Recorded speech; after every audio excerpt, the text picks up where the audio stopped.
Sabe aquela novela chata que a gente tá doido para terminar? Pois é, ontem terminou uma. O Vasco, enfim, termina uma rodada dentro do G4.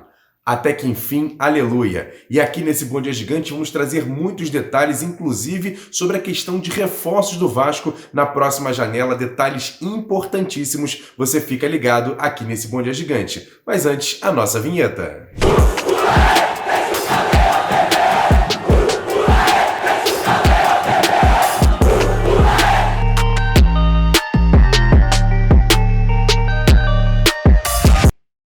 E aí, torcedor vascaíno, passando por aqui para trazer uma grande novidade, uma parceria entre o canal Atenção Vascaínos e o site de apostas Bet7k. Você aí que é acostumado a torcer para o nosso clube de coração, agora também vai poder torcer pelo seu bolso. Como que eu faço isso, Faísca? Aqui na descrição desse vídeo, clica aí em cima que a partir da hora que você coloca 50 pila, eles dobram a sua aposta, vai para 100. Se você colocar 100, eles colocam 200 aí, sendo um grande incentivador para que você possa ir apostar não só nos jogos do nosso Vascão, mas nos jogos espalhados por esse Brasil inteiro, Série A, Série B, inclusive até a NBA. Eu sei que uma galera aí é muito ligada no basquete também. Enfim, a gama de possibilidades é muito grande e a Bet7k proporciona para você a aposta dobrada já na primeira que você faça. Valeu, galera! Se liga aí! Pensou aposta? Pensou Bet7k. Bom dia, muito bom dia para você ligado nesse Bom Dia Gigante. Nessa terça-feira prometo trazer muitas notícias para vocês, então eu peço para você fazer o seguinte: se inscrever aqui no canal, me dá essa moral, inscreva-se no canal, acione o sininho das notificações, assim sempre que a gente subir um vídeo você vai ser informado e claro, deixa o like nesse vídeo que é importante, é só clicar no curtir, não custa nada e sempre compartilhe, copia o link e joga lá nos seus grupos de WhatsApp, Telegram, Facebook, avisa para todo mundo que o Bom Dia Gigante já está no ar. E o Vasco faz hoje o último treino no Rio, visando a partida de quinta-feira na Arena da Amazônia, 9h30 da noite, contra a equipe do Guarani, pela 8ª rodada do Campeonato Brasileiro da Série B. A rodada, a 7ª, foi encerrada ontem com o tropeço do Grêmio fora de casa com o Ituano, 1-1. E com esse resultado, o Vasco permanece na 4ª colocação com 13 pontos. E aí, como eu disse, aquela novela de que quantas rodadas que o Vasco não entra no G4? Pois bem, acabou, o Vasco está sim no G4. Agora o foco é se manter e já vai para a próxima partida, como eu disse, na quinta-feira contra o Guarani, na Arena da Amazônia, que deve estar lotada. Você está vendo aí uma arte na tela, mais de 25 mil ingressos vendidos, ou seja, chegamos a quase 30 mil ingressos. Vai ter casa cheia a Arena da Amazônia com praticamente toda a sua lotação, 44 mil torcedores e quase todos eles apoiando e torcendo, motivados pelo Vasco dentro do G4 nesse jogo em Manaus. E com a suspensão de Nenê, não vai jogar essa partida contra o Guarani, o torcedor do Vasco fica se perguntando: será que Carlos Palacios pode ser o substituto de Nenê para essa partida de quinta-feira contra o Guarani? Pois é, não há nada oficial, mas dificilmente ele será titular, até pela questão física que a gente viu nas últimas partidas. E aí fica a pergunta, pelo menos ele vai ficar no banco de reservas como opção. E a gente traz aqui nesse Bom Dia Gigante o colombiano Juan Quintero, que foi um dos jogadores que recepcionou o chileno Carlos Palacios. Ele fala exatamente sobre o meia, sobre a adaptação dele e também a integração dele no elenco e que ele pode ajudar muito o Vasco nessa Série B. Conta pra gente, Quinteiro.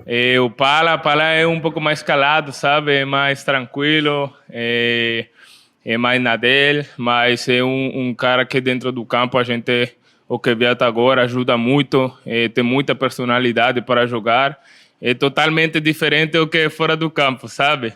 Mas é um cara que com certeza vai ajudar muito a gente e claro que a gente tenta ajudar ele o máximo possível com o idioma, no desenvolvimento aqui com o grupo, no clube, sabe? Todo mundo ajuda ele. Assim que com certeza vai ajudar muito nós.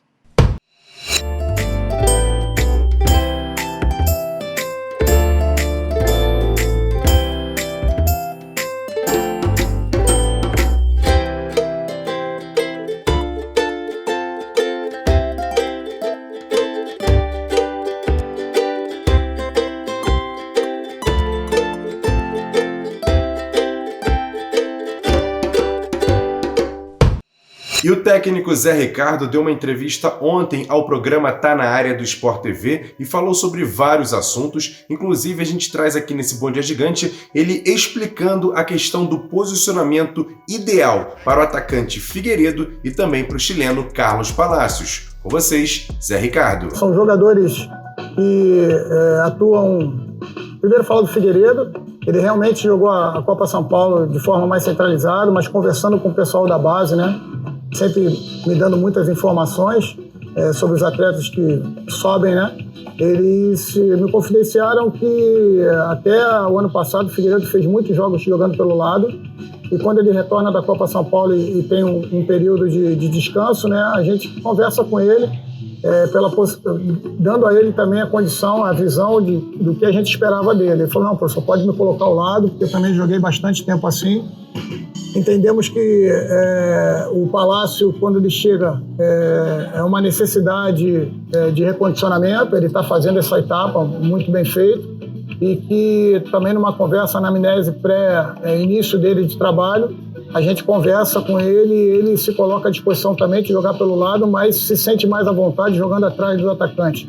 Então, dentro daquilo que a gente conversa com os atletas e principalmente aquilo que demonstra no treinamento, é que a gente tenta posicioná-los. Logicamente que não é uma ideia fechada, eu acho que até pela capacidade que os dois têm de se movimentarem por ali, a gente pode, em algum momento, usar em situações diferentes, até mesmo há 2 partidas atrás contra a Tombense, o Palácio entrou um pouco mais pelo lado do campo, mas de uma forma geral é tê-los na melhor forma possível e aquilo que o campo for mostrando para a gente no dia a dia, a gente possa utilizá-lo em melhor, em prol do Vasco e também do atleta. O técnico Zé Ricardo confia muito que, mesmo com as dificuldades, o trabalho que está sendo feito e também o foco do elenco nessa competição pode sim recolocar o Vasco na Série A do ano que vem.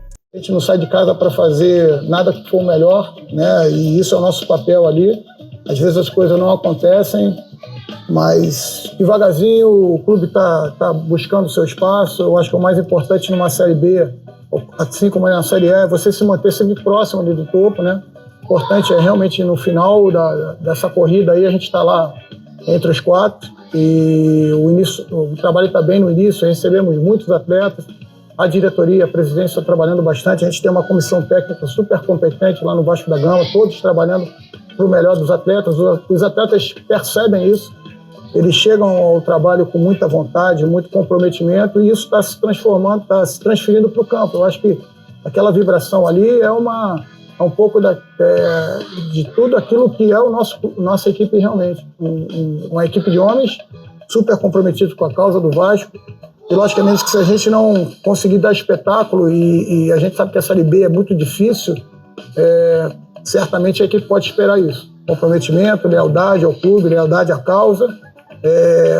Um grupo de atletas que realmente quer fazer a torcida vibrar, como foi maravilhosa a festa que a torcida fez ontem em São Januário. Isso com respeito a todos os adversários, mas realmente tentando transformar, sempre que a gente for jogar em São Januário, realmente um caldeirão, como a torcida canta, e incomodando o adversário, trazendo energia pra gente. Mas Ricardo, a gente sabe que o Vasco está ocupando a 4ª colocação, ainda não perdeu nessa competição. A gente sabe também de todas as dificuldades que passa um time na Série B, gramados complicados, viagens ruins e outras situações. E aí fica a pergunta, será que o Vasco não pode melhorar a questão técnica dentro dos jogos, melhorar o seu rendimento, até porque até o momento ainda não fez 2 gols em uma partida? Será que o Vasco não pode melhorar, técnico Zé Ricardo, mesmo com todos esses aspectos? Conta aí pra gente. Ontem mesmo a gente estava fazendo um levantamento aí dessas primeiras 7 rodadas do campeonato, né? E são 44 vitórias, de todos os jogos. Sendo que dessas 44, 21 foram com resultado de 1-0. Ou seja, não é só o Vasco que está encontrando essa realidade, né? É um campeonato que tem se colocado, pelo menos no início, bastante parelho, vamos dizer assim. Decidido às vezes numa bola parada, como foi ontem, decidido em um contra-ataque, decidido de repente no melhor posicionamento de roubada de bola em saída do adversário.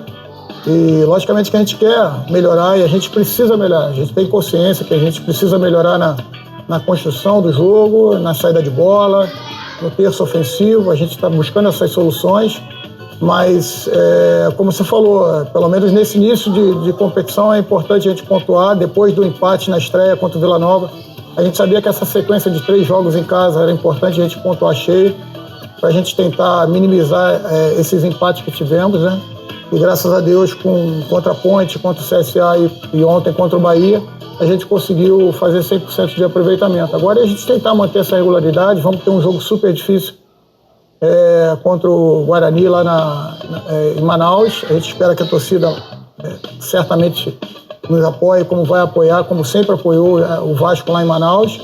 E a gente consiga também pontuar fora de casa, porque essa vai ser a diferença. A gente pontuar bem em casa e também fora de casa a gente tentar fazer o resultado. Logicamente que todo mundo pensa igual, né, de querer pontuar, mas eu acho que pelo trabalho que a gente está começando a construir, né, e ganhar corpo, a gente vai com bastante confiança de poder trazer um bom resultado lá do Norte. Quer dar um presente para sua mulher ou para seu marido? Precisa de um perfume? E se seu relógio dá problema? Vá na loja Pompadour, Shopping Barra Square 3555, lojas 120 e 121, Bloco 1, Barra da Tijuca, Zona Oeste, Rio de Janeiro. As melhores marcas da perfumaria importada, grande variedade de relógios importados e nacionais, relojoeiro no local, troca de bateria e pulseira, conserto de todas as marcas de relógio, joias, ouro 18 quilates. Pompadour, atendendo você com brilho e pontualidade.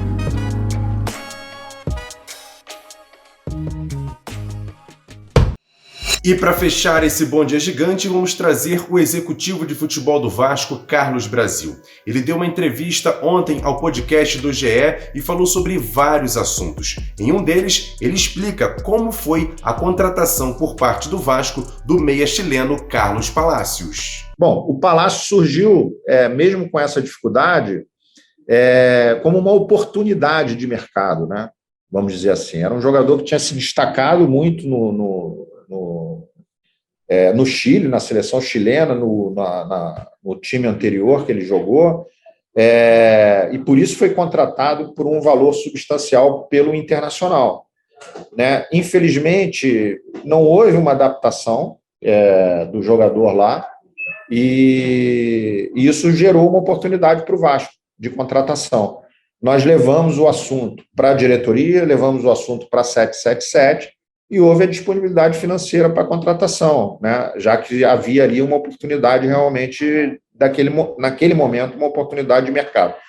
E foi bem aceito por todos. É um jogador jovem, né, de 21 anos, o Vasco precisa se planejar para o futuro, não adianta, é aquilo que eu falei no início, todo ano ficar montando o elenco, contratando 20, 21 jogadores como foi esse ano.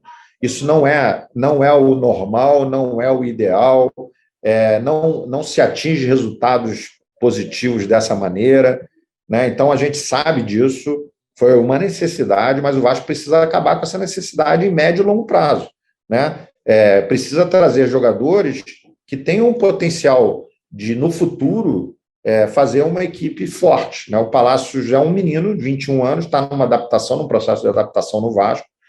No meu ponto de vista, é um jogador tecnicamente muito bom, valeu todo o investimento para mim, eu acho que vale esse investimento, mas com um contrato de 3 anos, ou seja, o Vasco pensando no futuro, né, cara? É o Vasco pensando no médio prazo, num planejamento de médio e longo prazo. É isso que estava faltando também ao clube, né? E por falar em reforços, Carlos Brasil revela que vem mantendo contato com o pessoal da 777 Partners, até porque o Vasco pode sim ter essa parceria caso seja aprovada em conselho e também na AGE. E ele vem mantendo contato com os profissionais dessa empresa americana. E mesmo se o Vasco fizer essa parceria, tendo grana no meio da temporada, Carlos Brasil acredita que o clube terá muitas dificuldades em reforçar a equipe, até porque no meio de temporada e na Série B do Campeonato Brasileiro. Na realidade, tem sido um contato diário, quase que diário, né, com os diretores lá, principalmente o pessoal que cuida do futebol, né, que é o Johannes e o Sebastião. Os dois que vieram aqui no Brasil, né? Dois que vieram no Brasil posteriormente, né? Vieram isso, depois, isso. E foram lá. Futebol, eu recebi eles aqui, fizemos várias reuniões, apresentamos tudo que a gente pensa de futebol, a parte da filosofia, que eu acabei de falar, metodologia. está muito bem alinhado, né? Muito bem alinhado a forma de pensar, eles entenderam tudo, entendem dessa forma, sabem exatamente as dificuldades que nós tivemos iniciais, né? Que era essa dificuldade realmente dos salários atrasados, de não ter um dinheiro para um investimento maior, etc. Evidentemente, com a entrada do recurso, do empréstimo, né, que foi feito ao Vasco, o salário em dia, só o fato do salário estar em dia já gera uma credibilidade para o mercado diferente, os jogadores se comunicam, né? E aí você já tem uma facilidade maior no contato, você já começa a ter outros argumentos que não sejam só, não, calma, a gente vai pagar em dia, né? Esse argumento foi um argumento muito inicial, né, principalmente, da organização, mas quem via de fora fala assim, pô, mas o Vasco não está tentando se organizar há tantos anos, não conseguiu, porque vai conseguir agora, né? Então, isso também passava por essa questão da credibilidade. E aí, evidentemente, que quando entra o empréstimo, começa a haver um debate também da necessidade de um reforço com maior qualidade, um reforço, enfim, que pudesse ser adquirido pelo clube, né? É daí que surge a questão do Palácio, porque muita gente também acha, e eu tenho encontrado alguns amigos e até jornalistas, que falam assim, 777 vai entrar em julho e o Vasco vai ter um super time. Não é assim, né? A gente sabe que não é assim. Você vê as dificuldades que tem no mercado, né? Não vou citar aqui nenhum clube especificamente, mas existem clubes hoje que estão aí com dinheiro e com muita dificuldade de contratação. Entendeu? Por quê? Porque não tem jogador disponível também, né? E os que tem também se tornaram muito caros, né? Muito além, no meu modo de pensar, muito além do que valem, né? E aí começa uma dificuldade muito grande, que é uma segunda dificuldade. A dificuldade maior é não ter dinheiro? É não ter dinheiro. Mas quando se tem, né, também tem que se ter planejamento, também tem que se ter uma metodologia, também tem que se ter uma filosofia. Não é o fato do dinheiro que vai fazer com que o time se forme um time capacitado da noite para o dia, só com jogadores de qualidade, isso vai ser possível, sem que se haja um planejamento, sem que se haja uma metodologia de trabalho e uma organização para que se chegue ao resultado final, né? Então, a gente sabe que, óbvio, se a 777 entrar no clube, vai ter um poder financeiro maior para a contratação, isso é bom, evidente que é bom, mas a gente também não pode criar uma ilusão de que, vamos formar um time da noite para o dia, um timaço da noite para o dia. Não, né? Existe uma dificuldade também de contratações no mercado. É isso, torcedor. O Vasco vai ficar de olho em jogadores de Série A, Série B, outras divisões aqui do Brasil, até mesmo no mercado sul-americano, e o espelho foi a contratação do Carlos Palácio. Uma oportunidade de mercado, um jogador jovem, de talento, promissor. Então esse vai ser o espelho, pelo menos para o Vasco buscar reforços nessa janela de transferência, ainda disputando a Série B do Campeonato Brasileiro. Eu quero saber a sua opinião, torcedor. O que você acha? Tem algum jogador, por exemplo, que você possa indicar para que o Vasco fique de olho no meio da temporada? Comenta aqui embaixo que é importante a sua participação. E mais uma vez agradecendo você que chegou até aqui, pedindo para se inscrever no canal, deixar o like nesse vídeo e sempre compartilhar. Siga a gente nas redes sociais, @avascaínos, e também o nosso segundo canal, o Ave Mais. Você não conhece? O card está passando aqui em cima do Acordo Vascaíno, feito pelo Flávio Dias hoje pela manhã. Tá muito bacana, depois você corre lá para assistir, porque tá muito bem feito. E também o nosso terceiro canal, isso mesmo, o AVCast. Toda segunda-feira um entrevistado diferente, e durante a semana a gente vai colocando ali trechos, cortes, para você ficar ligado aqui também no canal AVCast, que a gente não fala só de Vasco, a gente traz convidados de todo o futebol. É muito bacana, Flávio Dias e Bismarck trocando essa ideia toda sexta-feira. Então confira que o card está passando aqui em cima da entrevista que a gente fez com Heraldo Leite, que tá muito bacana. Grande abraço, ótima terça-feira. Hoje tem boletim a ver com a Jéssica Dias, e à noite chega o Flávio Dias, hoje ao vivo no nosso AVNews 9h30 da noite. Grande abraço, tamo junto, valeu, fui!